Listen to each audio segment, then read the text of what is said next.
ஓம் சாய்ராம். எனது அருமை பிள்ளையே, உன் எதிர்காலத்தை பற்றி என்னிடம் கேட்டாய் அல்லவா? இதோ அது மிகவும் பிரகாசமாக உள்ளது. நீ என்ன நினைத்து கொண்டிருக்கின்றாய் என்பதை நான் நன்கு அறிவேன். நீ உன் தொடர் தோல்விகளால் தோல்வி அடைந்து விட்டதாகவும் இனி வெற்றி என்பது உன் வாழ்வினில் இல்லவே இல்லை என்று நினைத்தாய். உன் தொடர் தோல்விகள்தான் உன் வாழ்க்கை சக்கரத்தை அழகாக சந்தோஷமாக பயமின்றி நகர்த்தி செல்லும் அச்சாணியாகும். எப்போது உன் நம்பிக்கை முழுவதும் உன்னிடம் இருந்து குறைந்து விட்டதோ, வாழ்க்கையில் தோல்வியின் இறுதி வரை சென்று விட்டாயோ, அன்றுதான் அந்த நொடிதான் நீ வெற்றி படிகளில் ஏறிவிட்டாய் என்று அர்த்தம். ஆம், எப்படி என்று தானே கேட்கிறாய்? உனக்கான உன் முன்னேற்றத்துக்கான அனைத்து அதிசயங்களையும் உன் வாழ்க்கையில் நடத்த துவங்க வேண்டிய நேரம் வந்தாயிற்று. நீ சிறு பிள்ளையாக இருந்த பொழுது உன்னை கேட்டுக்கொண்டா, உன்னிடம் சொல்லிக்கொண்டா உன் தேவைகள் அனைத்தையும் பூர்த்தி செய்தேன். அதே போல்தான் இன்றும் இனியும் உனக்கு அதிசயங்கள் நிகழ்த்துவேன், நீ அறியாத பொழுது. வாழ்க்கையில் நீ எடுத்த முடிவுகள் அத்தனையும் தோல்வி அடைந்து விட்டதை நினைத்து இனி முடிவுகளை எடுக்க மனம் குழம்பிக் கொண்டிருக்கும் உனக்கு நான் நிச்சயம் தெளிவு பாதையை காண்பித்து உன்னை வெற்றி பாதையில் பயணிக்க செய்வேன் அம்மா.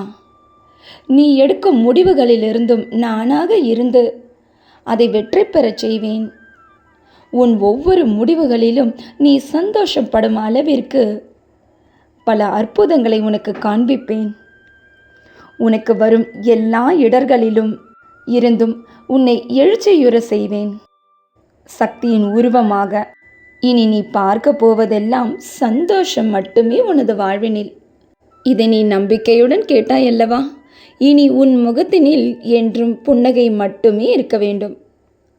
உன்னை யார் முன்னிலையிலும் தாழ்ச்சி அடைய செய்ய மாட்டேன். யாருக்கும் நீ பணிந்து போக வேண்டிய அவசியமில்லை. நீ என் பிள்ளை, என்னிடம் சொல், நான் பார்த்து கொள்கிறேன் உன் தேவைகளை. நீ பேசும் அனைத்தையும் தவறாக புரிந்து கொள்ளும் உன்னுடைய நெருங்கிய உறவுகளிடம் மௌனமாகவே இருக்க பழகிக்கொள். தவறாக பேசுவதற்காகவே வாயை திருப்பவர்களிடம் விலகியே இரு. அது உன் நெருங்கிய உறவானாலும் சரி, தவறில்லை. எனக்கு உன் வெற்றி தான் முக்கியம்.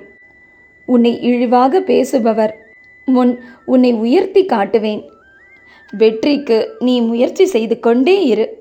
நீ பட்ட தோல்விகள் அனைத்திலும் பயிற்சி செய். நம்பிக்கையோடு வாழ்க்கை என்னும் விடிவெள்ளி நோக்கி புறப்பட்டு கொண்டிரு. இழந்ததெல்லாம் தோல்வி இல்லை, நீ இழந்ததை விட பன்மடங்காக பெறப்போகிறாய் என்ற நம்பிக்கையை மட்டும் இழக்காமல் இருந்தால் நீ இழந்த அனைத்தையும் உன் காலடி தேடி வரச் செய்வேன். வாழ்க்கையில் போராடுவதற்கு பயந்து கொண்டு குடும்ப பொறுப்புகள் அனைத்தையும் உன்னிடம் உன் தோளில் சுமத்திவிட்டு உன்னை விட்டு பிரிந்த உறவு ஒன்று இன்றிலிருந்து, இந்த பௌர்ணமி நன்னாளிலிருந்து உன் வெற்றி கொடி பறக்கும் நேரம், அவர்கள் தலை கவிழும் நேரமாகும். நீ கண் கலங்காமல் இரம்மா. சந்தோஷமாக இரு உன் பிள்ளைகளுடன். உணவு சரியான நேரத்திற்கு எடுத்துக்கொள். வெற்றி வரும்போது அதை நீ கொண்டாட வேண்டாமா? அதற்கு உன் உடல் ஆரோக்கியம் மிகவும் முக்கியம். என்னால் முடியும், என்னால் எதையும் சாதிக்க முடியும் என்ற நம்பிக்கை மட்டும் உன்னிடம் முழுமையாக இருந்தால்தான் அதை முடித்து வைப்பதற்கு பிரபஞ்ச சக்தியே உனக்கு துணையாக, உனக்கு உறுதுணையாக இருக்கும். பிரபஞ்ச சக்தி வாய்ந்த எண்ணான 999 இதனை தொட்டுவிட்டு தானே எனது தெய்வ வாக்கினை கேட்க வந்தாய். இந்த 3 எண்களையும் கூட்டினால் மொத்தம் வருவதும் 9 தான். இந்த 9 ஆன எண் எனக்கும் மிகவும் பிடித்தது.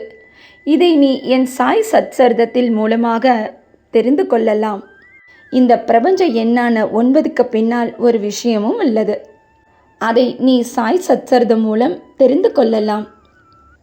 இந்த பிரபஞ்ச சக்தி வாய்ந்த எண்ணை இந்த பௌர்ணமி நன்னாளில் நீ தொட்டுவிட்ட நொடியிலிருந்து உனக்கான செல்வம், உனக்கான ஆரோக்கியம், உனக்கான குடும்பம், உனக்கான தொழில் அனைத்தையும் நீ நிறைவாய் அடையும் நேரம் துவங்கிவிட்டது.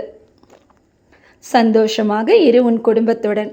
இன்றும் என்றும் என்றென்றும் உன் சாயப்பா உன் அருகினில். வாழ்க வையகம், வாழ்க வளமுடன். ஜெய் சாய்ராம்.